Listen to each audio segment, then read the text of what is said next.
Hi hello welcome to our channel. నేను మీ journalist Vijaya Reddy. ప్రత్యేక తెలంగాణకు ఉద్యమించి తెలంగాణ సాధించుకున్నారు. కానీ తెలంగాణ సాధించుకున్నప్పటికీ ప్రస్తుతం అయితే నీళ్లు, నిధులు, నియామకాలు అనే దాని మీద ఇంకా గొడవ జరుగుతూనే ఉంది. సో ఇదొక రకంగా పక్కన పెడితే మరొక వైపు ఆంధ్రప్రదేశ్ వైఎస్ జగన్మోహన్ రెడ్డి ముఖ్యమంత్రి అయిన తర్వాత చాలా అభివృద్ధి బాటలో నడుస్తుందని చాలామంది భావిస్తున్నారు. కానీ మధ్యలో మాత్రము మా గ్రేటర్ రాయలసీమ మాకు కావాల్సిందనంటూ ఒక చాప కింద నీరులాగా ఒక ఉద్యమం స్టార్ట్ అవుతుందనే చెప్పుకోవాలి. ఇంతకీ గ్రేటర్ రాయలసీమ అవసరం ఎందుకు వచ్చింది? నిజంగానే డెవలప్మెంట్ విషయంలో వెనుకబడిందా? ఈ ఉద్యమం ఏ స్థాయిలో ఎంతవరకు వెళ్తుంది? నిజంగానే గ్రేటర్ రాయలసీమను సాధించుకుంటారా? ఇలాంటి ఆసక్తికర విషయాలన్నింటినీ మాజీ ఎంపీ గంగుల ప్రతాప్ రెడ్డి గారిని అడిగి తెలుసుకుందాం. సార్ నమస్తే. సార్ నమస్కారం. సార్ ఏంటి సార్ ఇది రాయలసీమ ఉద్యమం? ఆల్రెడీ ఇటు తెలంగాణ అన్నారు, కొట్లాడుకున్నారు, తెలంగాణ తెచ్చిండ్రు, ఇక్కడ అభివృద్ధి లేదని ఒక విధంగా ఇక్కడ ఒక వ్యతిరేకత ఆల్రెడీ ఏర్పడింది. సో ఏపీనేమో జగన్మోహన్ రెడ్డి, రాయలసీమ నుంచి వచ్చిన జగన్మోహన్ రెడ్డి సీఎం అయిన తర్వాత చాలా అభివృద్ధి బాటలో నడుస్తుంది, ఇంకంతా కూడా బాగుంది అనుకుంటున్న తరుణంలో మళ్ళీ గ్రేటర్ రాయలసీమ విషయము ఉద్యమిద్దామనేది మళ్ళీ ఉవ్వెత్తున మెల్లమెల్లగా ఎగిసిపడుతున్నారు. ఏంటి ఇది? ఈనాటిది కాదు, ఇది రాయలసీమ ఉద్యమం చాలా రోజుల నుంచి ఉంది. గ్రేటర్ రాయలసీమ డిమాండ్ ఉన్నది దాదాపు 30 సంవత్సరాల నుంచి నలుగుతున్నటువంటి వ్యవహారం. ఎప్పుడైతే తెలంగాణ వస్తుంది అనేటు ఒక భావన అక్కడ ప్రజల్లో కలిగిందో అక్కడ చాలామంది ఎప్పుడైతే మనం కలిసి ఉంటే ఒకటిగా ఉందాం, లేకపోతే మనం కూడా విడిపోదాం, ఎందుకంటే ఆంధ్ర వాళ్ళతో మనం కలిసి మనం మనుగడ సాగించలేదు. కారణం ఏమంటే గతంలో మనం వాళ్ళతో మద్రాసు రాష్ట్రం నుంచి విడిపోయిన తర్వాత దెబ్బతిని ఉన్నాం. ఆనాడు వాళ్ళు చెప్పిన మాటలు ఏవి కూడా పట్టించుకోకుండా ఆ రోజు అమలుకు నోచుకోకుండా పోయినటువంటి సంఘటన మనకు అందరికీ పచ్చిగా ఉంది. ఎందుకంటే గతంలో మద్రాసు రాష్ట్రంలో ఉన్నప్పుడు కూడా ఆంధ్రప్రదేశ్ ఉద్యమం అక్కడ కూడా అప్పుడు కూడా ఇప్పుడున్న ప్రస్తుతం ఆంధ్రప్రదేశ్ కావాలని చెప్పని ఒక ఉద్యమం వచ్చింది. అప్పుడు తీసుకొచ్చింది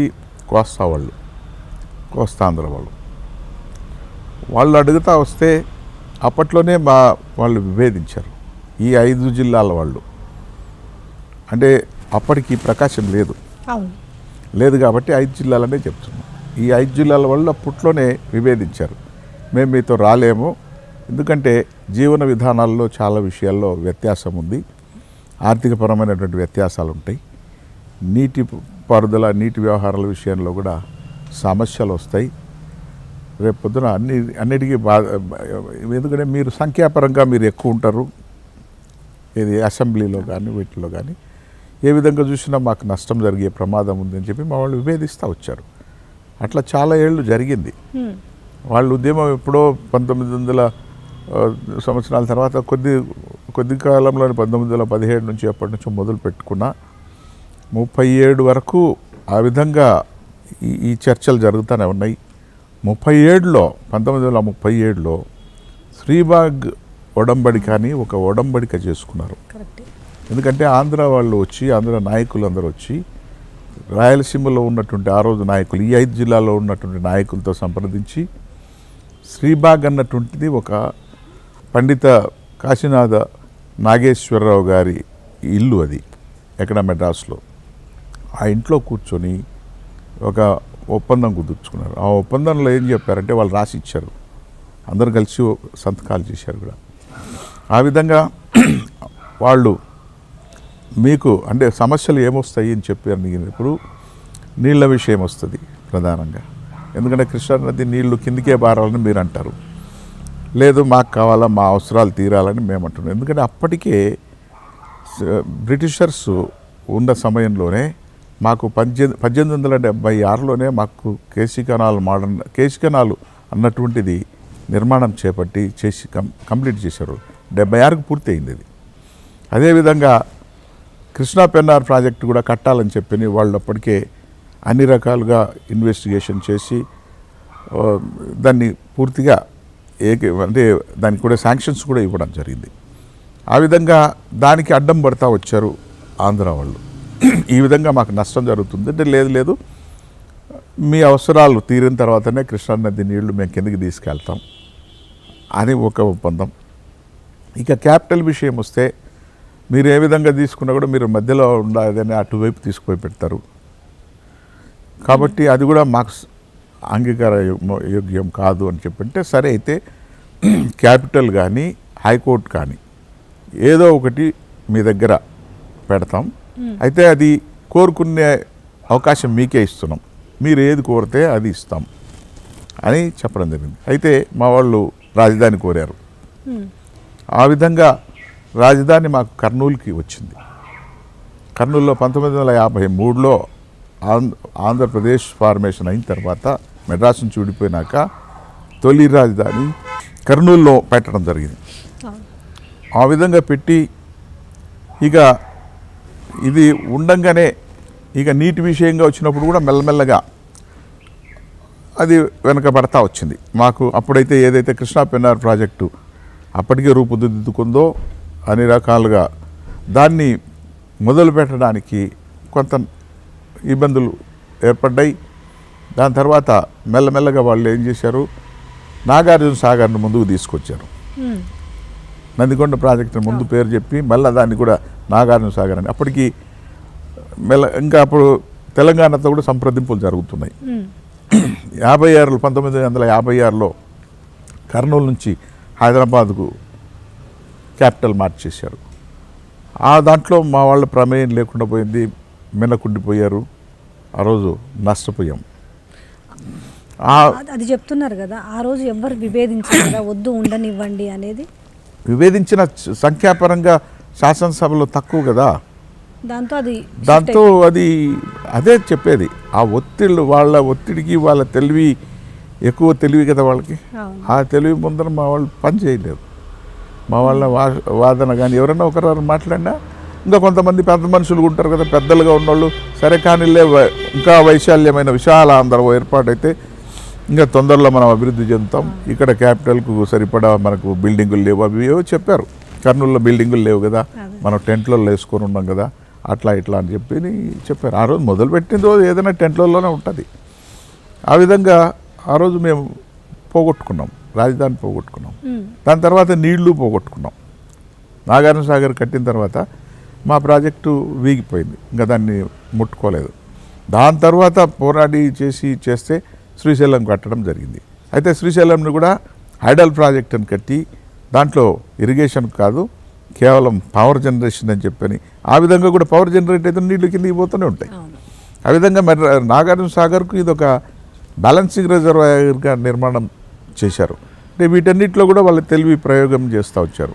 ఎందుకంటే కేంద్రంలో కూడా వాళ్లకు ఈ యొక్క అప్పుడు ఉన్నటువంటి కేఎల్ రావు గారు, ఆయన టెక్నికల్గా ఇంజనీరింగ్ ఇది నుండి ఇరిగేషన్ ఆయన చూస్తూ ఉండి నెహ్రూ గారికి దగ్గరవాడై ఆ విధంగా కూడా మాకు నష్టం జరిగింది. సో ఏ విధంగా తీసుకున్నా కూడా మేము అంతకుముందే దెబ్బతిన్నాం వాళ్ళతో. ఇక తెలంగాణలో వచ్చినాక సరే బ్రతుకులు ఏదో సాగిచ్చారు, హైదరాబాద్ వచ్చాము, సెటిల్ అయిపోయాము ఇంకా దాదాపు అని అనుకుంటే మళ్ళీ ఇక్కడి నుంచి వెళ్ళిపోవాల్సి వస్తుంది. వెళ్ళిపోవాల్సి వచ్చినప్పుడు ఇక మళ్ళీ ఇదే సమస్యలు అక్కడ ఉత్పన్నమవుతాయి. ఇక్కడ నుంచి వీళ్ళ సమస్య తొలగిపోతుంది. తెలంగాణ వాళ్ళకి మీరు అన్నట్టు ఇక్కడ అభివృద్ధి జరగలేదనేది రోజు నిరంతర ప్రక్రియ. అది జరగలేదు ఓ రోడ్లో గుంతపడ్డా అది పోరాడుతుంటారు. అది డజంట్ మీన్ దట్ తెలంగాణ ఈరోజు అభివృద్ధి చెందలేదని దానికి. తెలంగాణ సంపూర్ణంగా అభివృద్ధి చెందినాకనే వీళ్ళకి ఇవ్వడం జరిగింది. ఎందుకంటే అంతకుముందు 69లో వచ్చిన ఉద్యమం ఇక్కడ తెలంగాణ మీన్స్ ఏంటంటే అభివృద్ధి జరగలేదని కదా సార్. తెలంగాణ తెచ్చుకున్న తర్వాత ఇంకా సరే దాంతో అన్నీ అయిపోయినాయి, అనుకున్నవన్నీ జరగలేదు అనేసి మళ్ళీ ఒక వెలితి అనేది భయంకరంగా అయితే కనిపిస్తుంది, ఒక వ్యతిరేకత కనిపిస్తుంది. కాబట్టి ఆ విధంగా ఇప్పుడు ఒకవైపు ఏమో ఆంధ్ర బాగుందని, మరొక వైపు తెలంగాణలో ఇవన్నీ కూడా ఏవైతే హామీలు ఇచ్చారో అవన్నీ జరగలేదని, ఇవన్నీ రకరకాల ఇష్యూస్ అయినాయి. శ్రీకృష్ణ కమిటీ ఒకటి వచ్చింది తెలంగాణ ఇచ్చేటప్పుడు. ఆల్రెడీ అప్పుడు కూడా మీరు చెప్పారు తెలంగాణతో కలిసి ఉంటాము అనేసి, కానీ దాన్ని కూడా ఎందుకు కన్సిడర్ చేయలేకపోయారు వాళ్ళు? ఎవరు కన్సిడర్ చేయాలా? తెలంగాణ వాళ్ళు వద్దన్నారు, రాయలసీమను వద్దన్నారు. వీళ్ళు రాయలసీమ ఇక్కడ కలవడానికి సిద్ధమే. 4 జిల్లాలు చెప్పారు. అవునప్పుడు ఈ 5 జిల్లాలు ఏది ఆ రోజు శ్రీకృష్ణ కమిటీకి చెప్పింది 5 జిల్లాలు. ఈ 5 జిల్లాలు ఇక్కడ కలపండి అని చెప్పారు, కొంతమంది చెప్పారు, నేను చెప్పలేదు ఆ రోజు కూడా.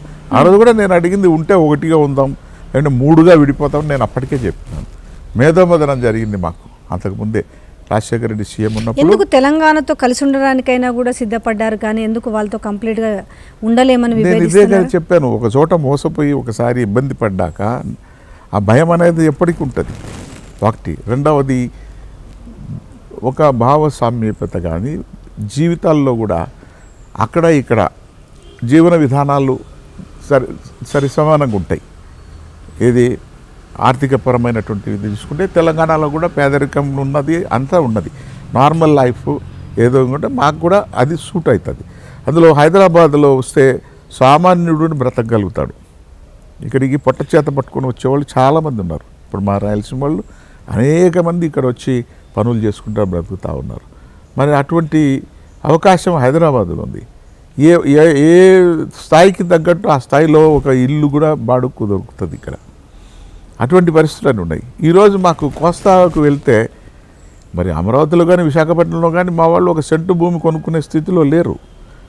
అక్కడ ఇల్లు బాడుగు అంటే మాకు స్తోమత స్థాయి ఉండదు. అసలు వెళ్లకుండా అవసరం ఏముంది అని కొంత వాదన చేస్తుంటారు కొంతమంది. ఇప్పుడున్న వాళ్ళు కొంత కుహనా సంస్కారులు వాళ్ళందరినీ ఏమన్నాలో కుహనా రాజకీయవేత్తలనాలో వాళ్ళు కొంతమంది అంటారు రాజధానికి ఏం పనిందాయా అందరికీ అని అంటున్నారు. మరి ఇది మనం ఏం చెప్పలేము. పొట్ట చేతుకు పట్టుకొని పోయేవాడి గురించి వాళ్ళు ఆలోచన చేయకపోతే రేపు పొద్దున బ్రతుకు దేరు కొరకు ఎవడో పోతాడు. ఈడ బ్రతకలేక ఊర్లో ఇబ్బందులు వచ్చి ఇంకా ఉన్న కూడా ఇబ్బందులు పడే కంటే ఇంకో చోటు పోయి పదవి దానికి ఇమీడియట్గా కనపడేది క్యాపిటల్కి వెళ్ళి బతకాలి అనేది ఒకటి ఉంటుంది. అటువంటి పరిస్థితులు వచ్చినప్పుడు అక్కడికి వెళ్ళే పరిస్థితుల్లో మా వాళ్ళు లేరు. ఇప్పటికీ రాయలసీమ వాళ్ళు ఇక్కడికే వస్తున్నాం. ఈ రోజుకు కూడా మేము విడిపోయి 6 సంవత్సరాలైనా కూడా ఇక్కడికే వచ్చి బ్రతుకుదేరు సాగిస్తున్నటువంటి అనేక వేల మంది లక్షల మంది ఇక్కడ ఈరోజు కూడా రాయలసీమ వాళ్ళు మీకు కనపడతారు. ఎక్కడ చిన్న చిన్న పనులు చేసుకుంటూ బ్రతుకుతూ ఉన్నారు. సో ఇది ప్రాధాన్యత. ఇది ఒకవేళ సరే ఆ రోజు కనుక తెలంగాణ వాళ్ళు ఒప్పుకుంటే మీరు అందులో చెప్పలేదు కానీ శ్రీకృష్ణ కమిటీకి చెప్పారు మేము అట్లీస్ట్ తెలంగాణ వాళ్ళతోనే కలుస్తామని. ఒకవేళ కన్సిడర్ చేసి కలిపి ఉంటే ఈరోజు నిజంగా సంతృప్తిగా ఉండేవాళ్ళ? తప్పనిసరిగా ఉండిండేది. ఎందుకంటే ఏది వీళ్ళు అనుమతించినప్పుడు వీళ్ళు ఏదన్నా రేపు పొద్దున సెకండరీ సిటిజన్గా ఒకవేళ చూస్తే మాత్రం భరించలేరు. అది ఉంటుంది, ఎప్పటికైనా ఉంటుంది కదా. సో ఆ పరిస్థితి వచ్చి ఉండేదేమో మాకు తెలియదు, కానీ వెంటనే అయితే మాత్రం కొంతవరకు జరిగిండేదేమో. కానీ అది జరగలేదు కదా. అదిలోనే వీళ్ళు అంగీకరించలేదు. ఎందుకు వచ్చింది ఈ గోలని నేను ఆ రోజు చెప్పాను. ఇదంతా వద్దు, ఉంటే 1గా ఉందాం లేకుంటే 3గా విడిపోదామని ఆ రోజే చెప్పడం జరిగింది. 2007 సంవత్సరంలో మేధోమదనం జరిగింది. ఢిల్లీ వాళ్ళందరూ వచ్చారు, ఇక్కడ అందరిని కూర్చోబెట్టి మాట్లాడారు. మొత్తం శాసనసభ్యులందరం కూడా కూర్చున్నాం. మిగతా పెద్దలందరూ కూర్చొని ఇక్కడ బారామతి అక్కడే 2 రోజులు దీని మీద మేధోమదనం జరిగింది. జరిగిన దాంట్లో క్లియర్గా చెప్పాను నేను ఆ రోజు. ఉంటే 1గా ఉందాం లేకుంటే 3గా విడిపోదాం. లేదు విడిపోదామని అనుకున్నప్పుడు కూడా నేను చెప్పాను. ఇప్పుడు ఆ రోజు 2007 ఇమ్మీడియట్గా 9లో ఎలక్షన్లు రాబోతాయి. ఆ వచ్చే ఎలక్షన్ల కొరకు మనం విడిపోయి కూడా నష్టపోతాం. కాబట్టి ఇంకా పై ఎలక్షన్లకు విడిపోదామని ఈరోజే రాసుకున్నాం. ఇది 14కో ఎప్పుడో వస్తాయి కదా, ఆ రోజు వరకు. అప్పటి వరకు మాకు కూడా అక్కడ ఒక క్యాపిటల్ నిర్మాణం చేయండి. ఏది 2 చోట్ల 2 క్యాపిటల్స్ నిర్మాణం మేము కోరుకున్న కాడ మాకు, వాళ్ళు కోరుకున్న వాళ్ళకు చేయండి. ఈ లోపల అక్కడ ఉన్నటువంటి ఆల్ ఇరిగేషన్ ఆన్గోయింగ్ ప్రాజెక్ట్స్ అన్నీ పూర్తి చేయండి. ఈ విధమైనటువంటి అన్నీ పెట్టాను. అంతవరకు లేదు, ఇంకా విడిపోవాల్సి వచ్చి విడిపోయిన రోజు మాత్రం హైదరాబాదును వెంటనే వాళ్ళకి ఇచ్చి వేయకుండా దీన్ని యూటీగా చేసి దీంట్లో వచ్చే ఆదాయంలో మా వంతు మాకు, వాళ్ళ వంతు వాళ్ళకి ఇవ్వండి. 3 భాగాలు చేసి ఎవరికి మా దామాషా ప్రకారం మన పాపులేషన్ నిష్పత్తి ప్రకారం మాకు ఇవ్వండి అని కూడా నేను రాసి ఉన్నాను. ఆ విధంగా నేను అప్పట్లోనే సోనియా గాంధీ గారికి ఒక లెటర్ రాస్తున్నాను. 2013లో రాశాను. మరి రాసి అందరికీ ఇవ్వడం జరిగింది. కానీ దురదృష్టవశాత్తు అది సాకారం తీసుకోలేదు. ఆ బుక్నే నేను మొన్న రిలీజ్ చేయడం జరిగింది. ఇది 2014లో సరే 2 రాష్ట్రాలు విడిపోయినాయి. విడిపోయిన తర్వాత మీ ప్రాంతం నుంచి 2 ముఖ్యమంత్రులు వచ్చారు. ముఖ్యమంత్రి తీసుకుపోయి మీరు అడగకుండా పొరపాటు పడుతున్నారు. అంతకుముందు కూడా ముఖ్యమంత్రులు సార్, అందరూ ఇది మా వాళ్ళు. తీసుకుందాం సార్ ముందు సార్. అప్పుడంటే ఉమ్మడి ఆంధ్ర అంతా కూడా ఓకే. మా వాళ్ళే నేను ముఖ్యమంత్రులు. అందుకే ఇక్కడ ఏం చెప్పాను మొత్తం ముఖ్యమంత్రులు తీసుకుంటే ఇక్కడ ఇంపోజ్డ్ ముఖ్యమంత్రులు ఒక్క చెన్నారెడ్డి గారు తప్ప అవును సార్, ప్రజాంగీకారం అందుకనే వచ్చిన ఏమంటున్నాను, నాయకులు ఎవరు నేను లేరు. ఉమ్మడిగా అందుకే చెప్పకుండా ప్రజాంగీకారం విడిపోయిన తర్వాత అన్నాను సార్ నేను. ఎప్పుడు వచ్చినా ముఖ్యమంత్రులు మా వాళ్ళే. కరెక్టే. సరే అదైనా పక్కన పెట్టినా కూడా విడిపోయిన తర్వాత కూడా మా వాళ్ళే. specific గా 2 మీ వాళ్ళే. ఎస్. కానీ అడగకుండా తీసుకుపోయి అడగని చోట్ల పెట్టడం ఎందుకు, అడిగిన చోట ఎందుకు దాన్ని నిర్లక్ష్యం చేస్తున్నారు అది అనుకుంటున్నారు? వాళ్ళని అడగాల్సిన ప్రశ్న. మీకు అనిపించిన నాకు అనిపించేది ఏం లేదు, మన వాళ్ళు కదా పడి ఉంటారులే అని. అంతకుముందు ఎట్లా ఏం చేయకపోయినా పడి ఉన్నారు కదా అన్నది. ఏదొచ్చినా ఇప్పుడు ఒకటి దాంట్లో ఉదారత్వం కొంత ఉంటుంది. ఎందుకంటే మా దగ్గర ఒక సంస్కృతి ఉంది. ఎవరైనా వస్తే భోజనం వాళ్ళకి ముందు పెట్టండి అంటాం. మనం తిన్నామా లేదా అని చూసుకోం. వాళ్ళకి వడ్డించిన తర్వాత ఉంది అంటే తింటాం, లేకపోతే అప్పుడుకు అట్లా అనే సంస్కృతి సామాన్యుడిలో కూడా ఉంటుంది. అది అటువంటి సంస్కృతి కలిగినటువంటి ఒక సంస్కారం కలిగినటువంటి ప్రాంతం కాబట్టి ఓర్చుకున్నారు. ఎవరికి ఎన్ని జరిగినా మన ప్రాంతాల్లో ఏ డెవలప్మెంట్ యాక్టివిటీస్ చేయకపోయినా ఓర్చుకుంటూ వచ్చారు. కానీ 80లో మేము ఉద్యమం చేసి ఆ రోజు పెద్ద ఉద్యమం ఉభయత్తున తీసుకొచ్చి కేవలం 3-4 సంవత్సరాల లోపలనే మాకు కావాల్సినటువన్నీ సాధించుకున్నాం. ఆ రోజు ఇరిగేషన్ వాటర్ ప్రాజెక్ట్స్ అన్నీ కూడా ఆ రోజు మొదలు పెట్టడం జరిగింది కదా. ఈరోజు కూడా జరుగుతున్నాయి, ఆన్గోయింగ్ ఉన్నాయి. సో మేమనేది ఆన్గోయింగ్ ప్రాజెక్ట్స్ కూడా స్లోగా కాకుండా మిగతా చోట్ల మాదిరి మావి కూడా స్పీడ్గా చేయండి అని మేము అడుగుతూ వచ్చాం. కొంతమంది అడుగుతూ వచ్చినా కూడా అవి మన నాయకులే కాబట్టి నెమ్మదిగా చేస్తూ వచ్చారు. ఈరోజు కూడా నెమ్మదిగానే జరుగుతూనే ఉన్నాయి. చంద్రబాబు ఉన్నప్పుడు అట్లే నెమ్మదిగా జరిగినాయి. ఇప్పుడు మీరు అన్నట్టు 2 తీసుకున్నా చంద్రబాబు ఉన్నప్పుడు కానీ అవి పూర్తి చేసి ఉండొచ్చు. 5 సంవత్సరాల కాలంలో అన్నీ పూర్తి చేసి ఉండొచ్చు. కానీ ఆయన కూడా నెమ్మదిగా నడిపించాడు. చేయలేదంటే అన్నిటికీ రోజు తిరుగుతాడు, అన్నీ మాట్లాడతాడు. కాబట్టి ఆయన అన్నీ చేసినట్టు చెప్తుంటాడు. అదేవిధంగా జగన్మోహన్ రెడ్డి 18 మాసాలు అయింది, ఈయన కూడా చెప్తూనే ఉన్నాడు. మనకి ఏమైనా అవసరమైతే 45,000 కోట్లు ఖర్చు అయినా కూడా పెట్టి నేను ఇరిగేషన్ ప్రాజెక్టులు అన్నీ పూర్తి చేస్తాను చెప్తున్నాడు. ఇవి కాదు కదా ఎప్పటి లోపల చేయగలుగుతారు ఏమి అనేది ఉంటుంది కదా. వెంటనే అందించడం అనేది కొంత అవసరం ఉంటుంది కదా. అత్యంత ఆవశ్యకమైనటువంటి విషయాలు కొన్ని చేయాల్సి వస్తుంది. అవి ప్రాధాన్యత ప్రక్రమంగా చేయాలా, అవి జరగడం లేదు. వాటిని గురించి కాదు ఇప్పుడు నేను మాట్లాడేది. ఇక్కడ మా దగ్గర డెవలప్మెంట్ జరగలేదని నేను మాట్లాడుతాను. డెవలప్మెంట్ ఎట్లా జరగలేదు, అది ఎట్లా వెనకబడిపోతుంది, అది వేరు. కానీ ప్రైడ్ ఆఫ్ అవర్ ప్రాంతం, మా ప్రాంతం, మా యొక్క ప్రజల యొక్క ఏదైతే ఉందో ప్రైడ్, ఆత్మగౌరవం ఏదైతే ఉందో, మాకు రావాల్సిన రాజధాని మాకు కాకుండా మమ్మల్ని అడగకుండా చంద్రబాబు తీసుకెళ్ళి అమరావతిలో పెట్టాడు. ఆ రోజు కూడా ఎవరిని అడగలేదు, ఆదరబాదరగా పోయాడు. 10 ఏళ్ళు ఇక్కడ ఉండాల, 10 ఏళ్ళు ఉండి నెమ్మదిగా అందరిని అడిగి ఈ లోపల ఒకటి డెవలప్ చేసి అప్పుడు షిఫ్ట్ అయ్యిండొచ్చు. మేము హైదరాబాద్లో 10 ఏళ్ళు ఉండేదానికి మా అవకాశం ఇచ్చారు కదా. అటువంటిప్పుడు దాన్ని వినియోగించుకోకపోగా వెంటనే ఆయన ఆదరబాదర తీసుకెళ్ళి ఎవరిని అడగకుండా అమరావతి డిక్లేర్ చేసుకొని అక్కడ కూర్చున్నాడు. ఓకే, ఇంకా ఆయన అయింది. అప్పుడే మేము మాట్లాడాం, మేమే చెప్పాం ఇది కరెక్ట్ కాదు, మమ్మల్ని అడగలేదు అని. అప్పటి నుంచి మాది ఇక్కడ జరుగుతున్నది. ఈ లోపల సరే ఆయన దిగిపోయాడు, జగన్ వచ్చాడు. జగన్ వచ్చి శ్రీబాగ్ ఉడంబడి ప్రకారం జరగవలసినట్టు జరగలేదు, అన్యాయం జరిగింది అని అసెంబ్లీ సాక్షిగా అసెంబ్లీలోనే చెప్పాడు. చెప్పి దాంట్లను సరిదిద్దుతానని చెప్పాడు. అంటే అందరం అనుకున్నాం సరిదిద్దుతున్నాడు ఉంటే క్యాపిటల్ మాకు వస్తుంది అనుకున్నాం. రాలేదు. రాకపోగా 3 రాజధానుల సిద్ధాంతం ఒకటి తీసుకొచ్చాడు ఆయన. తెచ్చి ఏదో కర్నూలులో క్యాపిటల్ హైకోర్టు పెడతాను, క్యాపిటల్ కాదు హైకోర్టు పెడతాను. High court cannot be A capital. High court ఉన్న ప్రాంతాన్ని క్యాపిటల్ అని ఎక్కడ అనరు. దేశంలో చాలా రాష్ట్రాల్లో ఇప్పటికీ ఇప్పుడు బాంబేలో, అక్కడ మహారాష్ట్రలో తీసుకున్న బాంబేలో క్యాపిటల్ ఉంది. నాగపూర్లో ఎక్కడో హైకోర్టు ఉంది. నాగపూర్లో ఎవరు హైకోర్టు అని ఇప్పుడు క్యాపిటల్ అంటారా మీరు మహారాష్ట్రకు? అదేవిధంగా ఎన్నో చోట్ల అట్లా ఉన్నాయి. జోధ్పూర్లో హైకోర్టు ఉంది, జైపూర్లో క్యాపిటల్ ఉంది. రాజస్థాన్ రాజధాని జైపూర్ అంటారా, జోధ్పూర్ అంటారా? అనరు కదా. సో ఆ విధంగా హైకోర్టు ఉన్నది ఇది కాదు. అందులో హైకోర్టును ఆధారంగా డెవలప్మెంట్ ఏమీ రాదు. కోర్టులకు సంబంధించి డెవలప్మెంట్ ఏమొస్తుంది? ఆ విధంగా తీసుకున్నా మాకు న్యాయం జరగలేదు. కాబట్టి సంపూర్ణమైన రాజధాని మాకు ఇచ్చి ఉండాలి.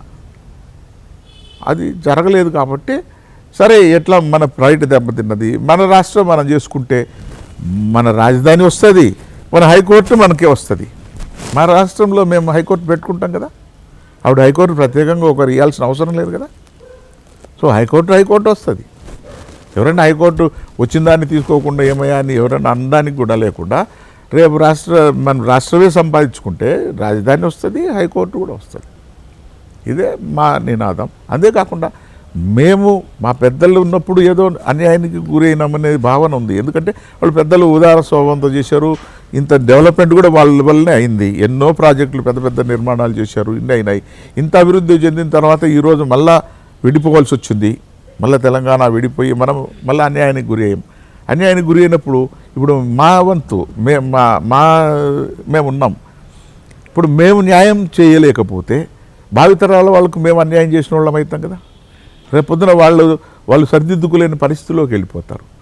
కాబట్టి భావితరాల వాళ్ళ కొరకు వాళ్ళకు మేము ఈ యొక్క ఒక క్యాపిటల్తో కూడుకున్నటువంటి సంపూర్ణమైనటువంటి ఒక రాయలసీమ, గ్రేటర్ రాయలసీమ స్టేట్హుడ్ను తీసుకురావాలనే లక్ష్యంతో మేము ముందుకు సాగుతూ ఉన్నాం. దీంట్లో వైఎస్ రాజశేఖర రెడ్డి గారు ముఖ్యమంత్రి కాకముందు కూడా ఇలాంటి ప్రస్తావనలు ఎప్పుడైనా వచ్చాయా? మీరు కలవడం కానీ ఇది వచ్చింది. అదే చెప్పిన మేధోమథనంలో చెప్పానని నేను చెప్పింది అదే. అప్పుడు ఎందుకు ఇనిషియేట్ చేశాను, అదే చెప్తున్నా. అప్పుడే చెప్పాను మేధోమథనంలో చెప్పే ముందు, రాజా ఈ విధంగా మనం అంతకుముందే ఆయన కమిట్ అయి ఉన్నాడు తెలంగాణకి. మీరు గమనించండి, తెలంగాణకు కమిట్ అయినాడు ఆయన. కమిట్ కాబట్టే 2004లో మీకు అసెంబ్లీ ఎన్నికలకు పోయే నాటికి టీఆర్ఎస్తో అలయన్స్తో ఎలక్షన్కి పోయాడు ఆయన. మా మేనిఫెస్టోలో కూడా తెలంగాణ రాష్ట్రం ఇవ్వాలని చెప్పి ఆ మేనిఫెస్టోలో పెట్టించాడు. So he has committed for this state of Telangana అన్నప్పుడు నువ్వు ఎట్లా కమిట్ అయి ఉన్నావు? నేను అప్పుడు శాసనసభలో ఉన్నాను.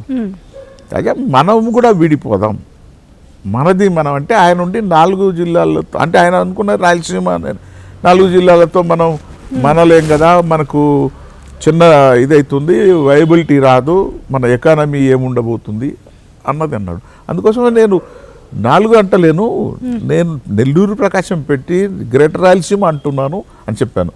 అంటే ఎక్సలెంట్ ప్రపోజల్. ఇదైతే మనం ఖచ్చితంగా మనం అన్ని రాష్ట్రాల కంటే కూడా మనం నంబర్ 1 స్టేట్కు మనం ఎదగలుగుతాం, మన వైబిలిటీ కూడా బ్రహ్మాండంగా ఉంటుంది, మన ఎకానమీ బాగా పెరుగుతుంది అని చెప్పి ఆయన అంగీకరించాడు. అంగీకరించి గో హెడ్ అని చెప్పి నాకు చెప్పడం జరిగింది. ఇది మా ఇద్దరి మధ్యలో జరిగింది. అయితే నేను అక్కడ అందుకే మేధామథనంలో దీన్ని వ్యక్తం చేశా, మేధామథనం వ్యక్తం చేశా. కానీ అక్కడి నుంచి 2009 వచ్చేసరికి నేను ఎన్నిక కాబడలేదు, ఒకటి ఆయన లేడు. దీని తర్వాత డివిజన్ అంటూ వచ్చే నాటికి అర్థమైంది, నేను హౌస్లో లేను, ఆయన లేరు. ఓకే, జగన్మోహన్ రెడ్డి గారిని ముఖ్యమంత్రి కాకముందు ఈ విషయం మీద ఎప్పుడు ప్రస్తావించారా, ఈ గ్రేటర్ రాయలసీమ గురించి? సరే ఇప్పుడంటే ముఖ్యమంత్రి అయ్యారు కాబట్టి ఇప్పుడు డిఫరెంట్ ఉండొచ్చు, కాకముందు పాదయాత్ర చేస్తున్నప్పుడు ఈ ప్రస్తావన ఆయనతో నేను ప్రస్తావించాల్సిన అవసరం నాకు ఎక్కడ వస్తుంది? మీరు చెప్పండి, ఏ విధమైనటువంటి విషయంగా నేను ఆయనతో ప్రస్తావిస్తాను? Why and how? అంటే ఒకటి ఉన్న సిస్టమ్కు నేను చెప్తాను. ఆ రోజున్న కిరణ్ కుమార్ రెడ్డికి చెప్పాను. మీరు అనేది డివిజన్ అయ్యే నాటికి Kiran Kumar Reddy was chief minister. I told him, చెప్పాను ఈ విధంగా లెటర్ రాస్తున్నాను అని కిరణ్ కూడా చెప్పాను. చెప్పినప్పుడు ఆయన సరే, ఆయనకు దీని మీద ఇది లేదు, ఆయన ఏమనుకుంటున్నాడే ఏమైనా సరే కాదు నేను ఉండంగానే అనుకుంటా వచ్చాడు. మరి ఆయన ఆలోచన మనకు తెలియదు. నేను అంటే కూడా ఆయన అట్లే అన్నాడు, కాదన్నా ఇది కాదులే అంటా వచ్చాడు. అంటే చివరికి వచ్చింది, నువ్వు అందరికీ మాకు అర్థమవుతుంది నీకు అర్థం కాలేదంటే కాదు, ఇది చీఫ్ మినిస్టర్ని అడగకుండా వాళ్ళు చేయడం లేదు, మరి నువ్వు ఎందుకు ఇట్లా అని అన్నాను. సరే ఆయన ఏదో ఆయన ప్రయత్నం ఆయన చేశాడు. చివరిలో ఆయన ఇంకా అస్త్ర సన్యాసం అన్నట్టు ఆయన వదిలేసి రిజైన్ చేసి ఆయన తప్పుకున్నాడు. జరిగింది అది. చీఫ్ మినిస్టర్ లేకుండా కదా ఎన్నికలు జరిగినాయి. 14కు ఆయన లేడు కదా, ఆయన ఇంకో పార్టీ ఏదో పెట్టుకుని వెళ్ళిపోయాడు. సో ఆ విధంగా మాకు తీరని అన్యాయం జరిగిపోయింది. ఎవరికి చెప్పుకునే పరిస్థితి కాదు ఆ రోజు. ఇక కొత్తగా వచ్చే నేను ఆయనకో ఈయనకో చెప్పడం కాదు కదా. అప్పుడు నేను 13లోనే, అందుకోసమే నేను 13లో లెటర్ రాశాను హైకమాండ్కు. ఆ రోజు యూపీఏ చైర్పర్సన్ ఉన్నటువంటి సోనియా గాంధీ. సోనియా గాంధీ గారికి అంతా మొత్తం సంక్షిప్తంగా మొత్తం విషయాలు పెట్టి రాశాను. మాకు జరిగిన అన్యాయాలు, గతంలో జరిగినటువంటిది, మాకు ఒక చరిత్ర ఉంది, రాయలసీమకు చరిత్ర లేదనుకోవద్దు, ఈ విధంగా అన్నీ చెప్పాను.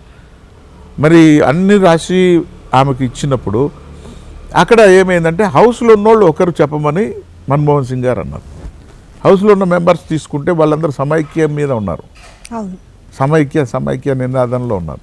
వాళ్ళు ఎవరికి కూడా ఇది చెవికెక్కల. కారణాలు వాళ్ళని అడగాలి, నన్ను అడిగితే నేను చెప్తాను. వాళ్ళు చెప్పలేకపోయారు. మొత్తానికి నష్టపోయాం. అయిపోయిన తర్వాత అందరూ హతాశ అని చెప్పని అరే ఇది అయితే బాగుంటే అంటున్నారు. అప్పటికే మించిపోయింది, వచ్చేసింది, స్టేట్ హుడ్ వచ్చేసింది. సరే ఇక్కడ మిగతావన్నీ కూడా జారిపోయినాయి, హైదరాబాద్ జారిపోయింది. అప్పుడు సమైక్యం అని నినాదం వచ్చినప్పుడు అప్పుడు ఎందుకు అంత తొందరగా అలర్ట్ కాలేకపోయారు? నేను అదే చెప్తున్నాను, అలర్ట్ కాలేకపోయినా నా బొట్టోళ్ళు చెప్తున్నా, వాళ్ళకి ఎక్కలేదంటే ఇంకా వాళ్ళకి ఎక్కలేదు కనుక మీరు ఉన్న వాళ్ళన్నా ఎందుకు గ్యాదర్ ఫుల్ ప్రెడ్లు చేయలేకపోయారు? చేశాం, ఢిల్లీకి వెళ్ళాం, అందరినీ కలిసాం. అప్పుడు జరుగుతున్నది అంతా దాంట్లో జరుగుతున్నది అదే కదా. అందరికీ ఇవన్నీ లెటర్లు ఇచ్చాం, కాపీ ఇచ్చాం, అందరిని కన్విన్స్ చేయడానికి చూసాం. కానీ హౌస్లో ఉన్నోళ్ళు చెప్పాలన్నది ఒకటి చెప్పారు. పార్లమెంట్లో ఉన్నోళ్ళు డిమాండ్ పెడితే అది శాంక్టిటీ వస్తుంది. పార్లమెంట్లో ఉన్నోళ్ళు ఒకరు కూడా చెప్పాల. ఇక్కడ ఉన్న అసెంబ్లీలో ఉన్నోళ్ళు అంటే కిరణ్ కుమార్ రెడ్డి నాయకత్వం, వాళ్ళు చెప్పాల. ఈ విధంగా జరిగింది, నష్టం జరిగింది. ఇప్పుడు మీతో కలిసి వస్తున్న నాయకులు ఎవరు? ఆల్రెడీ ఇప్పుడు ఒక మంచి మెజారిటీ తోటి ఇప్పుడు పార్టీ ఆల్రెడీ లీడ్లో ఉంది, గవర్నమెంట్ నడుస్తుంది, అందులో కూడా చాలామంది రాయలసీమ వాళ్ళు ఉన్నారు. సో మీకు ఇంటర్నల్గా సపోర్ట్ చేస్తున్న వాళ్ళు అందులో నుంచి ఆల్రెడీ ఉన్నవాళ్ళు, ఇంకా మిగతా వాళ్ళు మీతో బాగా కలిసి వస్తాము. ముందైతే నాయకులందరూ ఏకమైతేనే ప్రజల్లోకి వెళ్ళగలుగుతారు. కాబట్టి ఇప్పుడు ఎట్లా వస్తుందంటే ఇప్పుడున్న సిస్టంలో ఉన్నట్టు నేను అనేది ఇప్పుడున్న ఏ పార్టీ వాళ్ళు మీతో ఉన్నారు, ఏ పార్టీ అనేది కాదు. అన్ని పార్టీల వాళ్లకు సంబంధించి అందరికీ ఇన్విటేషన్ మాది. అందరూ కలిసి రండి, మనం స్టేట్ హుడ్ సాధిద్దామని మా నినాదంలో ఉన్నాం. దీంట్లో ఎంతమంది స్పందిస్తారు, ఎంతమంది కలిసి వస్తారు అనేది రాబోయే రోజులు చెప్తాయి. ఎందుకంటే వాళ్ళ ఇప్పుడు రాజకీయాలు మీకు తెలుసు, ఈరోజు రాజకీయాలు గతంలో మాదిరి ఒక సిద్ధాంతాలతో కూడుకున్న రాజకీయాలు లేవు. ఇప్పుడు వెంటనే ఇన్స్టెంట్గా వాళ్ళకి ఏది ముందుందో అది చూసుకొని వెళ్ళే పరిస్థితులు వచ్చేసినాయి. ఒకరిని నిందించడం కాదు, మొత్తం ట్రెడిషనే అట్లా మారిపోయింది. మొత్తం కంట్రీలో ఉన్నటువంటి ట్రెండే ఆ విధంగా ఉంది. ఆ విధంగా ఉన్నప్పుడు వీళ్ళు వస్తారు వాళ్ళు వస్తారు అనేది కాదు. ఇక్కడ ఇండివిజువల్స్ ఎంతమందో ఇప్పుడు మాతో ఆల్రెడీ ఉన్నారు. ఏ పార్టీలో ఉన్నారు అనేది కాకుండా చాలామంది ఉన్నారు. ఉదాహరణకు మొన్న మీరు ఇక్కడ గ్రేటర్ రాయలసీమ పుస్తక ఆవిష్కరణ జరిగిన రోజు చాలామంది పెద్దలు వచ్చారు. డాక్టర్ మైసూరారెడ్డి గారు వచ్చారు, ఆయన ఆవిష్కరించారు. డాక్టర్ శివరామకృష్ణరావు గారు, అంటే మాజీ శాసనసభ్యుల పేర్లు చెప్తున్నాను. తర్వాత ఏరాస్ ప్రతాప్ రెడ్డి గారు వచ్చారు. అదేవిధంగా Madan Mohan Reddy from Rajampet, Veer Shiva Reddy from Kadapa district again. ఆ విధంగా అనేక మంది వచ్చారు. ఈవెన్ కొత్తకోట ప్రకాష్ రెడ్డి అని చెప్పని కర్నూలు ఆయన వచ్చారు. ఇంకా మాజీ డీజీపీలు దినేష్ రెడ్డి గారు, మన గోపినాథ్ రెడ్డి గారు వచ్చారు. మన ఆంజనేయ రెడ్డి గారు కూడా మాతో అసోసియేట్ అయినారు. మా దీంట్లో రెగ్యులర్గా ఆయన ఉన్నారు. అదేవిధంగా గంగయ్య నాయుడు అని చెప్పి veteran senior advocate from Chittoor, high court advocate, ఆయన కూడా పాలిటీషియన్, అక్కడ లోకల్ పాలిటీషియన్, ఆయన వచ్చారు. ఆ విధంగా ఇంకా పాత్రికేయులు కూడా వచ్చారు. కొంతమంది ఉప్పాల లక్ష్మణు, రాధాకృష్ణ, వీళ్ళందరూ కూడా వచ్చారు. ఇదే కాకుండా అనేక మంది, దాదాపు 100-150 మంది. ఇక్కడ నేను అనుకున్న వాళ్ళు అనుకున్నాడంటే ఇంకా చాలామంది వచ్చేసారు. కొంతమంది రాలేని వాళ్ళు ఫోన్లలో ఆ పూటకు రాలేని వాళ్ళు, కొంతమంది ఈ కోవిడ్ ఉంది కదా ఇప్పుడే కాదు ఇంత వ్యాక్సిన్ తీసుకుంటానే మేము వస్తామనే వాళ్ళు ఉన్నారు. కరెక్ట్. దాని కొరకు వెయిట్ చేస్తున్నారు చాలామంది. అందుకోసం మేము ఈ కోవిడ్ వలన యాక్చువల్గా ఫిబ్రవరి మార్చిలో మొదలు పెట్టాం. ఏది ప్రజల్లోకి వెళ్ళాలని నిర్ణయం తీసుకున్నాం. మార్చి 22 నుంచి లాక్డౌన్ స్టార్ట్ అయిపోయింది. సో ఫ్రీజ్ అయిపోయింది. ఈ మధ్యకాలంలో ఏం చేయొచ్చు అని చెప్పంటే ఒక పుస్తకం ఒకటి తయారు చేశాను. అది రాసి మొన్న రిలీజ్ చేయడం జరిగింది. ఇప్పుడు అది తీసుకొని బయలుదేరుతా ఉన్నాం. నేను మొన్న ఖమ్మంలో ఒక దీనికి ఫంక్షన్కి వెళ్ళడం జరిగింది. అది అక్కడ మాజీ శాసనసభ్యుడు నాగార్జున రెడ్డి గారి జయంతి సందర్భంగా వెళ్ళాను. దాదాపు 5-6 వేల మంది వచ్చారు అక్కడ. అందరిలో కూడా నేను చెప్పాను, మంచి నాకు స్పందన వచ్చింది, వాళ్ళు వెల్కమ్ చేశారు. That is in Prakasam district again. So Prakasam జిల్లాలో ఒక అడుగు పడింది, అక్కడ నాకు అంగీకారం తెలపడం జరిగింది. సో ఆ విధంగా అంతకుముందు నేను చెప్పినట్టు మార్చిలో వెళ్ళినప్పుడు నెల్లూరులో ఫంక్షన్ ప్రోగ్రామ్ చేశాను. ఆ రోజు పాత్రికేయులకు అంటే మీడియాకు అవగాహన సదస్సును పెట్టాను నేను. దానికి వాళ్ళతో మీడియా ఉన్నారు, ప్లస్ చాలామంది వచ్చారు. దాదాపు 250 మంది అటెండ్ అయ్యారు అప్పట్లో, ఏది బిగినింగ్లోనే. సో కమింగ్ డేస్లో ఇట్ బికమ్స్ బిగ్ మూమెంటం అనే దానికి మాకు ఎటువంటి సందేహం ఎక్కడా లేదు. ఎందుకంటే తెలంగాణ మూమెంట్కు మాకు చాలా సంబంధం అంటే వేరే విధంగా పోతుంది అది. తెలంగాణలో వచ్చేసరికి నేను ఇంతకుముందు చెప్పినట్టు తెలంగాణలో సరే ఇక్కడ అంతకుముందు ఉద్యమం ఇవి ఉన్నాయి కాబట్టి, బీజాలు ఉన్నాయి కాబట్టి కేసీఆర్ టీఆర్ఎస్ పెట్టగానే ఆయన ఊపందుకుంది. సరే పాత గతంని దృష్టిలో పెట్టుకుని కూడా మొత్తానికి వాళ్ళ ఊపందుకుంది. చాలా తొందరలో వచ్చినట్టే, అడిగి 7-10 సంవత్సరాల్లో వచ్చినట్టే కదా ఏది రావడం. అయితే దాదాపు అంటే 4లో ఇది వచ్చినా దాదాపు 2009 తర్వాత అది ఇది స్నోబాల్ రోలింగ్ అయిపోయినట్టు అయిపోయింది. సో ఆ విధంగా వాళ్ళది తొందరలో వచ్చినట్టే. దానికంటే స్పీడ్గా ఉంటుంది మాది. కారణం ఏమంటే ఇక్కడ తెలంగాణ వాళ్ళు పూర్వం నుంచి కూడా ఎన్నో ఒరవళ్లకు, ఎన్నో ఆటుపోట్లకు, మరి రజాకార మూమెంట్ చూశారు, నలిగిపోయి ఉన్నారు. తర్వాత నక్సల్ మూమెంట్ చూశారు, తర్వాత సరే తెలంగాణ మూమెంట్. ఇన్ని మూమెంట్లలో పడి నలిగి ఆర్థికంగా ఇబ్బందులు పడ్డ జనం, చాలా నలిగినటువంటి జనం.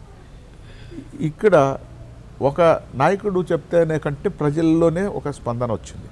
మా దగ్గర నాయకుడు చెప్తే వినేటువంటి జనం ఉంటారు. సరే ఇప్పుడు మార్పు వచ్చింది, జనం చెప్తే వినే నాయకులు వచ్చేసినారు ఇప్పుడు.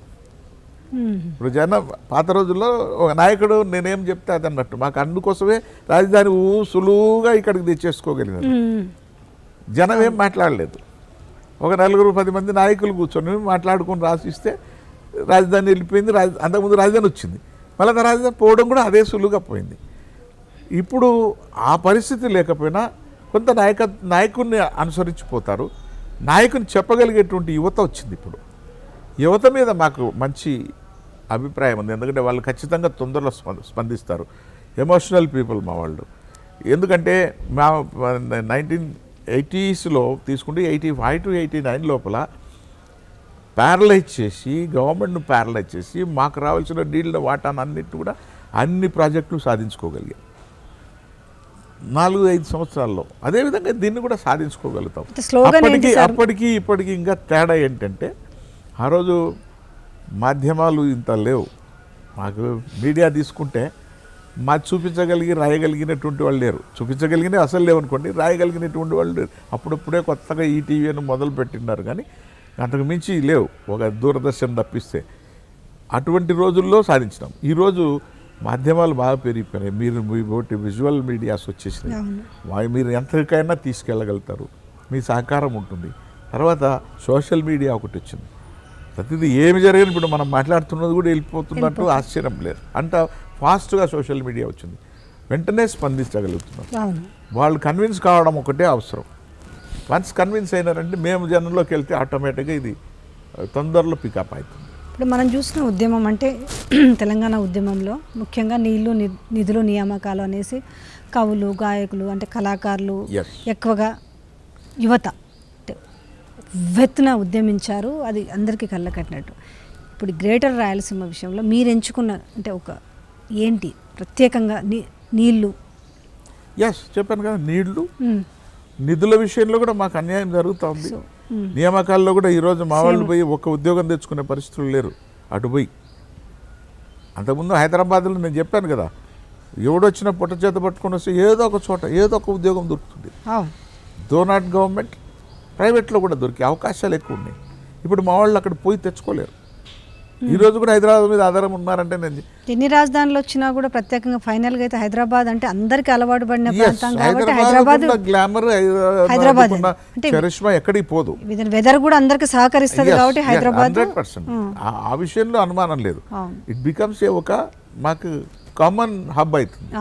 ఇట్లే మాకు మేము గ్రేటర్ రాయలసీమ తెచ్చుకుంటే మాకు మద్రాసు సిమిలర్ హబ్ అవుతుంది, బెంగళూరు సిమిలర్ హబ్ అవుతుంది. మాకు వెంటనే ఉంటాయి అవి. ఓకే ఓకే మాకు అక్కడ ఎక్కడో మేము తిరుపతిలో ఎక్కడో క్యాపిటల్ పెట్టుకుంటే అది ఇమీడియట్ టు మెడ్రాస్ అవుతుంది. ఇమీడియట్ మెడ్రాస్ అనేసరికి మెడ్రాస్ ఈరోజు సఫకేట్ అయింది. అది ఎదుగుదలకి ఎటు పోవాలన్నా ల్యాండ్ లేదు, వాళ్ళకి ఇంకేం లేదు. ఎప్పుడు ఈ తుఫాన్లకు దెబ్బతింటా వస్తున్నది క్యాపిటల్ కూడా. ఈరోజు ఎదుగుదల అంటే సరే అక్కడికి వచ్చినోడు మెడ్రాస్లో ఈ ఇంటర్నేషనల్గా ఎవరన్నా వచ్చి ల్యాండ్ అయినా కూడా ఏదైనా పెట్టుబడి పెడదారు వస్తే కూడా మనకి వెంటనే పక్కనే మావి కనపడతాయి. మావి విశాలమైన భూములు దండిగా ఉన్నాయి. అందులో మాకు కృష్ణపట్నం పోర్ట్ ఉంది. ఈరోజు వరల్డ్ క్లాస్ కృష్ణపట్నం పోర్ట్ ఉంది. అదేవిధంగా మా దగ్గర ఈరోజు ఎన్ని వనరులు అంటే మా దగ్గర దొరకని ఖనిజం లేదు. అరుదైన ఖనిజాలన్నీ మా దగ్గర ఉన్నాయి. ఆ ఖనిజాలు ఎక్కడెక్కడో తీసుకుపోయి ఇండస్ట్రీస్ పెడుతున్నారు. అట్లా కాకుండా మా దగ్గరే ఖనిజాలతో మేము వినియోగించి అక్కడ ఇండస్ట్రీస్ పెట్టగలుగుతాం. రేపొద్దున పెట్టుబడిదారులు వస్తే అంటే అన్నీ ఇస్తాం, భూమి ఇస్తాం, నీళ్ళు ఇస్తాం, పవర్ ఇస్తాం. పవర్ మా దగ్గర అబుండెంట్. ఎందుకంటే మా దగ్గర Muddanur thermal station, thermal power generation ఇవన్నీ కూడా మేము ఆ రోజుల్లో సాధించుకున్నాం. 80లో చేసిన ఉద్యమాల ఫలితంగా మేము నీళ్లు సంపాదించగలిగినాం. నీళ్ళు అంటే ఆన్గోయింగ్ ప్రాజెక్ట్స్ ఉన్నాయి. అవి పూర్తి చేసుకుంటే మా దగ్గర పంట లేదు. రాయలసీమలో అన్ని రకాల పంటలు పండుతాయి. మీకు ఇతర చోట్ల కేవలం ఇప్పుడు కోస్తాకు పోతే ఓన్లీ వరి పండుతుంది. మా దగ్గర అట్ట కాదు. మా దగ్గర పడే వరికి కూడా ఈరోజు ఎంతో ప్రాచుర్యం ఉంది. సోనా మసూరి సోనా మసూరి అంటే nothing but Kurnool, care of Kurnool. So KC canal కిందగా రావాల్సింది. ఆ విధంగా మీకు జొన్నలన్నా శరల్స్ అన్నీ కూడా మీకు జొన్నలు, కొర్రలు, రాగులు ఏవి కూడా రాగులు అన్నీ కూడా మా దగ్గర పండుతాయి. ఇవే కాకుండా పప్పు ధాన్యాలు అన్ని రకాలుగా నవధాన్యాలు అన్నీ పండుతాయి. కమర్షియల్ క్రాప్స్ కాటన్ పండుతుంది, టొబాకో పండుతుంది, చెరుకు పండుతుంది, అన్ని రకాలు ఉన్నాయి. పండ్ల తోటలు మా దగ్గర ఉన్నటువంటి ప్రాశస్త్యమైన పండ్ల తోటలు మీకు బంగినపల్లి మామిడి పండు అంటే ఎప్పటికైనా ప్రపంచం అంతా ఉర్రూతలు ఇచ్చినటువంటిది. ఇటువంటివన్నీ ఉన్నాయి. మా దగ్గర అరటి తోటలు కూడా విపరీతంగా వచ్చేసి ఉన్నాయి. ఈ పులివెందల ప్రాంతం అంతా అరటి తోటలతో బ్రహ్మాండంగా ఉంటుంది. ఈ విధంగా ఏ విధంగా తీసుకున్నా మేము పంటల విషయంలో, పాడి విషయంలో, పాడి కూడా మా దగ్గర సమృద్ధిగా ఉంది. ఈవెన్ విజయ డైరీ మొత్తం మా దగ్గర స్ట్రాంగ్.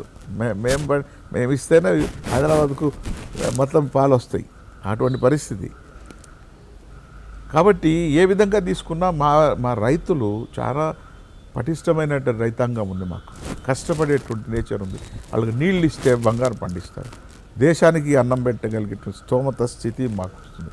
పవర్ జనరేషన్లో నన్ను ఇందాక ముద్దునూరు పవర్ జనరేషన్ 5th స్టేజ్కి దాటిపోయింది. అదేవిధంగా మాకు నెల్లూరు దగ్గర పవర్ థర్మల్ స్టేషన్ అవి కూడా స్టార్ట్ అయిపోయినాయి. ఇవే కాకుండా మా దగ్గర సోలార్ పవర్ ఈరోజు మీకు ఎంత సోలార్ పవర్ పెట్టడానికి అనుకూలమైన భూములు ఉన్నాయంటే అంత. ఇప్పటికే 1000 మెగాట్ల పవర్ జనరేషన్ మా కర్నూలులో వచ్చేసింది. విండ్ పవర్ మా దగ్గర ఉన్నటువంటి అనంతపూరు ఈ ప్రాంతం అంతా కూడా విండ్ పవర్తో అలరారుతూ ఉంది. మరి ఏ విధంగా తీసుకున్నాడో పవర్లో మేము will become a hub again. మాకు అవసరమే కాకుండా ఇతర రాష్ట్రాలకు కూడా అందించగలిగే స్తోమత స్థాయి వెళ్తుంది. సో ఒక్కసారి మా దగ్గర రైల్వేస్ బ్రాడ్ గేజ్ లైన్ చేసేసుకోగలిగాం. అప్పుడు నరసింహారావు గారిని నేను అప్పుడు రిజైన్ చేసి తీసుకెళ్ళిన తర్వాత ఆయన పెట్టుకొని అవన్నీ పూర్తి చేసుకున్నాం. ఆయన రాబట్టి మాకు కొంత చాలా మేలు జరిగింది అప్పుడు. ఆ విధంగా బ్రాడ్గేజ్ లైన్స్ వచ్చినాయి. సో ఎప్పుడైనా కూడా ఎవరైనా ఇండస్ట్రీ పెట్టాలంటే infrastructure is required and resources required. దానికి సంబంధించినటువంటి ఇన్ఫ్రాస్ట్రక్చర్ రోడ్స్ వచ్చినాయి, హైవేస్ వచ్చినాయి, నేషనల్ హైవేస్. ఇప్పుడు మా కర్నూలు చిత్తూరు హైవేస్ అది అప్పుడే చేసుకున్నాం, నేషనల్ హైవే చేసుకున్నాం. సో ఇవే కాకుండా ఇతర హైవేస్ ఉన్నాయి. బెంగళూరు పోయే హైవే ఇట్లా వస్తుంది, ఇటు పోతే మెడ్రాస్ పోయే హైవే, ఇన్ని హైవేస్ వచ్చినాయి. సో ఇంటర్నల్ హైవేస్ కూడా లింక్ అయిపోతున్నాయి, నేషనల్ హైవేస్ కూడా లింక్ అవుతున్నాయి. సో ఎవరైనా చూస్తే ఇన్ఫ్రాస్ట్రక్చర్ కావాలా, రోడ్స్ ఉన్నాయి, రైల్వేస్ ఉన్నాయి, ఎయిర్పోర్ట్స్ ఉన్నాయి. మాకు ప్రతి జిల్లాకు ఒక ఎయిర్పోర్ట్ ఉంది ఇప్పుడు మాకు.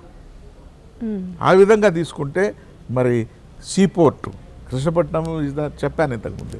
అదేవిధంగా 4-5 పోర్ట్లు మేము నిర్మాణం చేసుకోవడానికి అవకాశం ఉంది, అవి కూడా చేసుకోబోతాము. ఇవన్నీ వస్తాయి.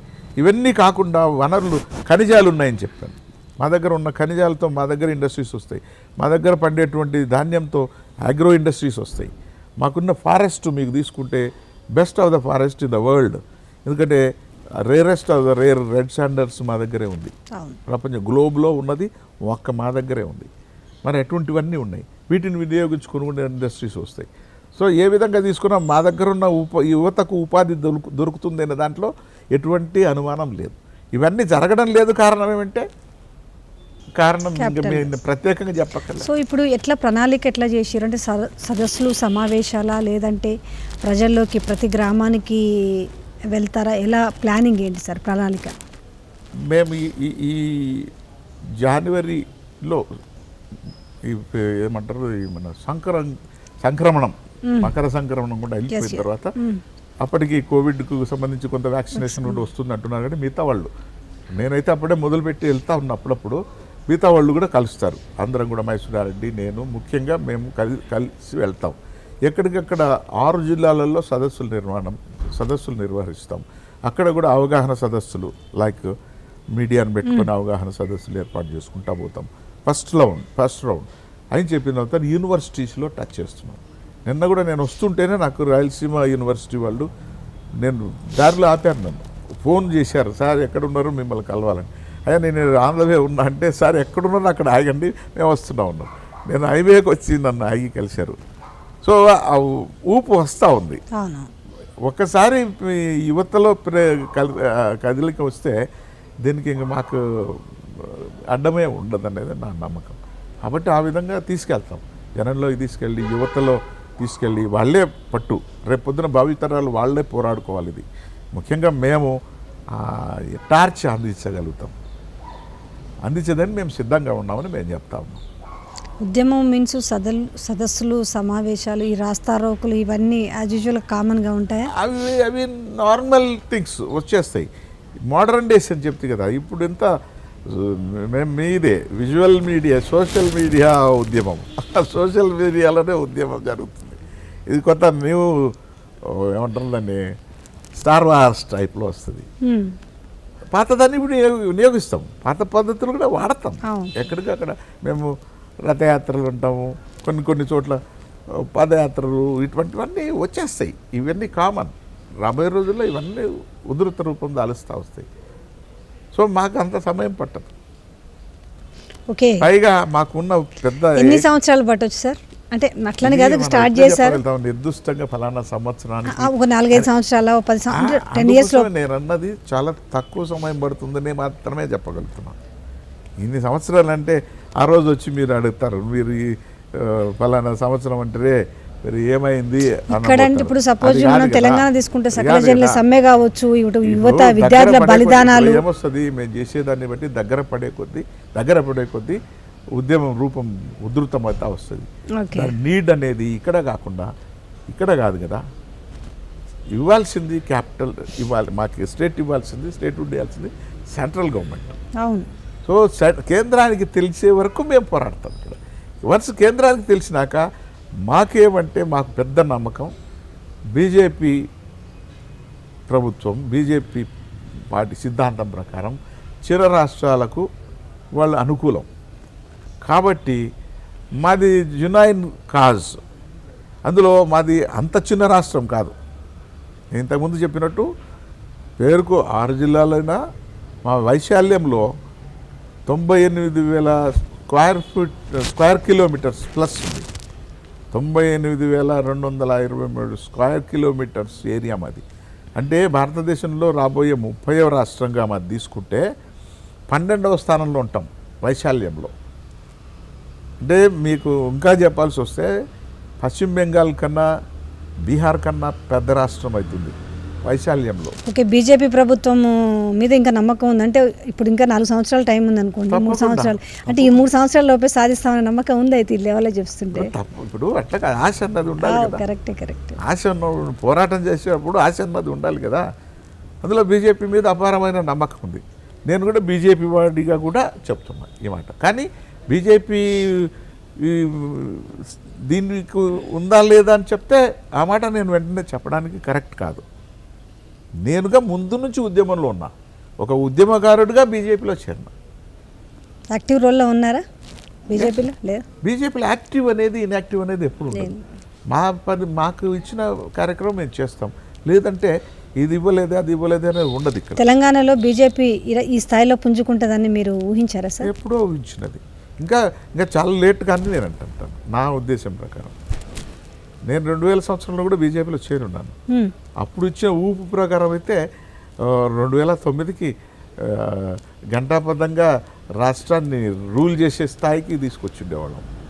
మధ్యలో అది వేరియస్ కారణాల వల్ల అప్పుడు నేను మళ్ళా సైలెంట్ కావాల్సి వచ్చింది. సైలెంట్ కమ్మన్నారు, సైలెంట్ అయినా. సైలెంట్ అవడంతో మళ్ళా కాంగ్రెస్ వాళ్ళు వచ్చి లేదు అని రాజశేఖర రెడ్డి వచ్చి కూర్చొని ప్రతాప్ నువ్వు రా, మనం పాత స్నేహితులం కదా, నువ్వు ఉండాలా అని చెప్పని మళ్ళీ నన్ను అసెంబ్లీకి రమ్మడం, నేను అసెంబ్లీకి రావడం, అట్లా జరిగిపోయింది.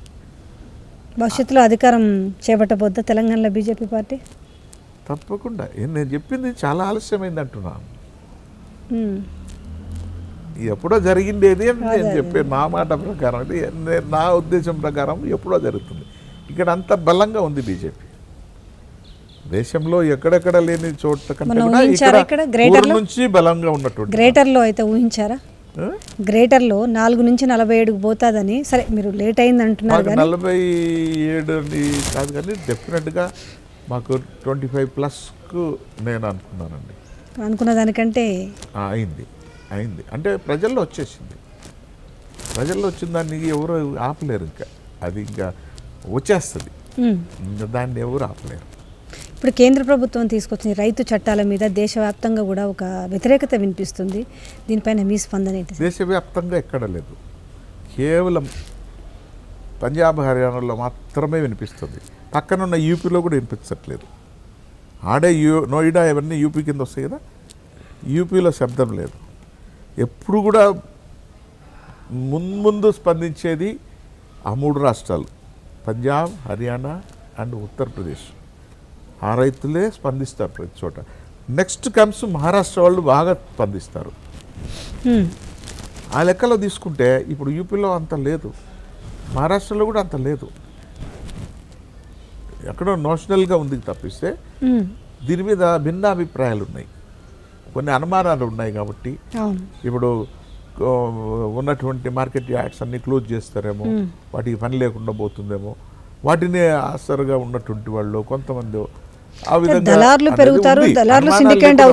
అవన్నీ రెక్టిఫై చేసుకోవాల్సినటువంటి విషయం, సూక్ష్మంగా రెక్టిఫై చేసుకోవాలి. అది రైతులకు, ఎందుకంటే బీజేపీ ప్రభుత్వం తప్పనిసరిగా పెద్దలు ఈరోజు చెప్తున్నారు కదా, అన్నీ మాట్లాడుతున్నాం, అన్నీ సరిదిద్దుకుంటూ పోదాం. ఒకసారి ఇప్పుడు జమ్మూ అండ్ కాశ్మీర్ని లిబరేట్ చేసాం ఈరోజు. ఏది ఆర్టికల్ 370 తీసేయడం జరిగింది. తీసేస్తేనే హ్యూ అండ్ క్రై అయింది, సర్దుకుంటున్నారు ఈరోజు. అంటే రాను ఒక్కసారి ఒక ఉప్పెన వస్తే అర్థం కాదు. ఇది కూడా అటువంటిదే. వచ్చినప్పుడు అనుమానిస్తారు, ఉన్న సిస్టంలో ఉన్నోడు డిస్టర్బ్ అవుతానేమో అని అనుకుంటారు.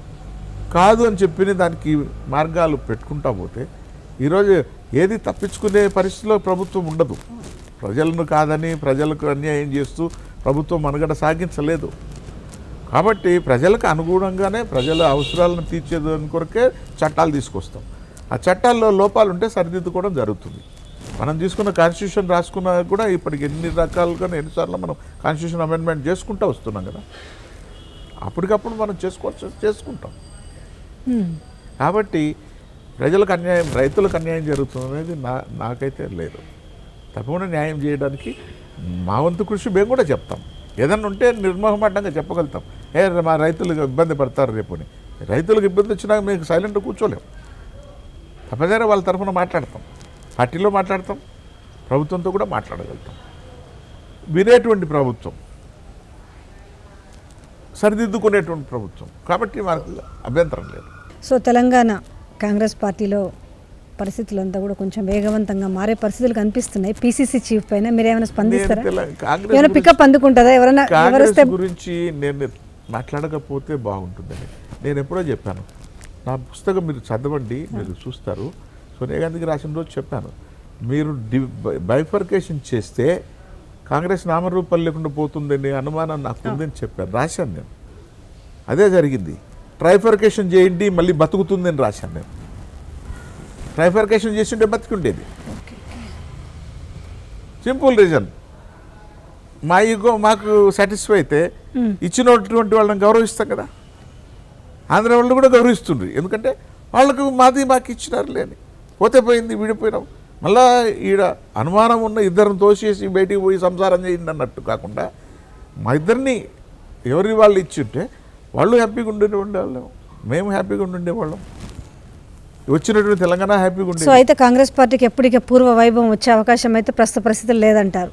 వాళ్ళకే అది లేదు, తెచ్చుకోవాలని నాకు తెలిసి హైకమాండ్కు వాళ్ళే అది తెచ్చుకోవాలనే ఆలోచనలో లేనట్టు నాకు అనిపిస్తుంది. మీరు రాసిందే నిజమైంది ఆ పాయింట్. 100%. నేను 13లోనే రాశాను. అందులో ఈ సమస్య వస్తారని కూడా రాశాను.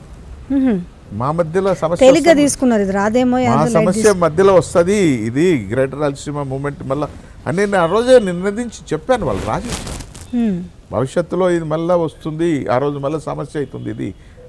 వాళ్ళు పట్టించుకోవాలి. వాళ్ళ చేసినటువంటి ఒక నిర్లక్ష్యపు భావం వల్ల ఈరోజు నలుగుతా ఉన్నాం. పార్టీ కూడా పోయింది, ఇప్పటికి అయిపోయినట్టే. అది ఒక చరిత్ర, గత చరిత్ర అవుతుంది. రాబోయే రోజుల్లో కాంగ్రెస్ పార్టీ ఒక ఉండేది అనేది రాసుకోవచ్చు. ఉండేది అనేది ఒకప్పుడు ఉండేది. సో మళ్ళీ మనం గ్రేటర్ రాయలసీమను అయితే చూడబోతున్నాము, సాధించుకోబోతున్నారు. తప్పనిసరిగా. So all the best sir, మీ ఉద్యమం బాగా సాగాలి. ప్రజలందరూ కూడా సహకారం కావాలి, తప్పకుండా. మీడియా సహకారం మెయిన్ కరెక్టే అది పై వరకు వెళ్ళాలంటే మీడియా నుంచే కదా. ఖచ్చితంగా సార్, ప్రజల్లోకి వెళ్ళాలి, మెయిన్ అదే కదా. అవును, ప్రతి వాళ్ళ దగ్గరికి చేర్చాలంటే మీడియా ద్వారానే చేరుస్తాం. Okay sir, all the best sir. Okay. Hey everybody, this is me Noel. Please like, share and subscribe to Mirror TV. Hi everyone, Nenu mi Avantika Mishra. Please keep watching Mirror TV. Hi, this is Pavni Gangireddy. Keep watching Mirror TV. Do subscribe to Mirror TV. Thank you so much. Hi guys, I'm Naveen Polishetty and please subscribe to Mirror TV. Hi, this is Sandeep Kishan. Please subscribe to Mirror TV. నమస్కారం అండి, నేను మీ Shivatmika Rajasekhar. Please subscribe to Mirror TV. Hi, my name is Kriti Garg. Please subscribe to Mirror TV. Please keep watching mirror TV. Thank you. Hi everybody, this is Tarun. Please subscribe to Mirror TV. Please subscribe to Mirrors TV. Hi, this is Arya. Please subscribe to Mirror TV. Hi, this is Anand Devarakonda. Please subscribe to Mirror TV.